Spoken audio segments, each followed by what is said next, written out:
Dans cette vidéo, on va voir ensemble comment créer un menu sur WordPress. Alors, notre site, il est ici, et tu vois que pour l'instant, on a un lien ici. On a le panier qui est là, c'est super.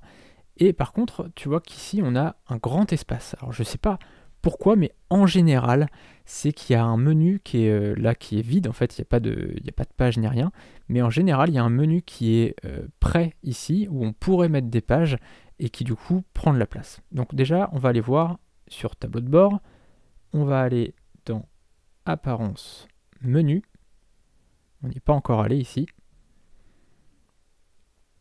et tu vois qu'on a différents menus ici. Donc on a menu principal, ça c'est notre menu logiquement où il y a la page contact, tu vois il y a ça normalement, c'est le cas, tu vois c'est ça, et top header right, on va sélectionner, et tu vois que là c'est un menu qui est vide, donc à mon avis c'est ce menu là. Donc ce qu'on va faire c'est qu'on va supprimer le menu, ok, on va enregistrer même si là j'ai sauvegardé un autre menu, mais c'est histoire de faire une sauvegarde.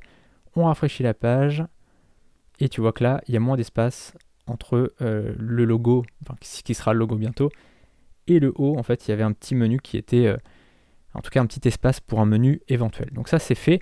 On va maintenant créer un menu. Donc on va commencer par sélectionner le bon menu. Tu vois que là c'est menu pour mobile. On va faire menu principal, sélectionner. Et on a la page contact. Donc ça c'est notre menu qui est là, on est bien d'accord. Et on va pouvoir ajouter des éléments. La première chose qu'on peut mettre c'est à propos de nous. On fait donc, tu vois, tu as juste à cocher et cliquer, c'est vraiment très simple. On va le mettre au-dessus. Et on va mettre éventuellement le blog. On clique donc et on fait ajouter au menu. On va le mettre ici. Tu vois, on laisse le contact tout à droite. Je pense que c'est plus, les gens ont plus l'habitude de le voir tout à droite. Et ce qu'on va faire, c'est que blog, on va le renommer. Donc on clique ici. Et au lieu de blog, on met article, par exemple.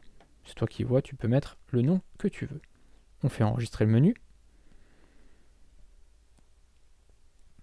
Et on va aller rafraîchir la page pour voir ce que ça donne. Donc là, tu vois qu'on a nos menus qui sont ici. Si jamais, tu vois, par exemple, si tu voulais imbriquer des choses, par exemple, contact, tu voulais mettre dans à propos, ce serait complètement bizarre, mais c'est juste pour te montrer, tu enregistrerais, tu pourrais rafraîchir, et ça ferait ça. Tu vois, quand tu survolerais à propos de nous, ça ferait contact, d'accord? C'est juste pour te montrer. Là, évidemment, contact, on va le laisser ici. Et ce qu'on va faire, c'est qu'on va mettre nos catégories. Donc là, si tu vas sur catégorie, tu vas rien voir. Pourquoi? Parce que là, c'est les catégories du blog, c'est les catégories des articles. Donc ça ne nous concerne pas, enfin c'est pas ça qu'on cherche. Là, on cherche les catégories WooCommerce. Alors, pour ça, on va aller sur Produits, Catégories, qu'on va ouvrir dans un autre onglet. Et on va aller chercher Femmes et Hommes. On va afficher, tu vas t'appuyer sur Afficher. On ouvre dans un autre onglet. Pareil pour Hommes. Et on va venir prendre le lien ici. Alors on va commencer peut-être par hommes, parce qu'à la base c'est plutôt peut-être un site pour les hommes, même si voilà, encore une fois, des nœuds papillons, il peut y en avoir pour femmes évidemment, mais on va peut-être plutôt orienter notre communication sur les hommes pour les nœuds papillons, et on fera aussi des propositions commerciales évidemment pour les femmes. Donc ce qu'on va faire, c'est qu'on va faire lien personnalisé. Cette vidéo est un extrait de ma formation Vivre du dropshipping en 7 heures par semaine.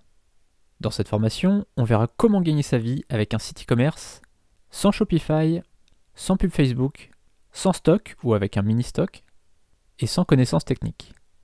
Dans la description, tu auras un lien vers la page de présentation de cette formation. Et en bas de page, tu auras un formulaire de contact pour me poser toutes tes questions. A tout de suite sur la page de présentation.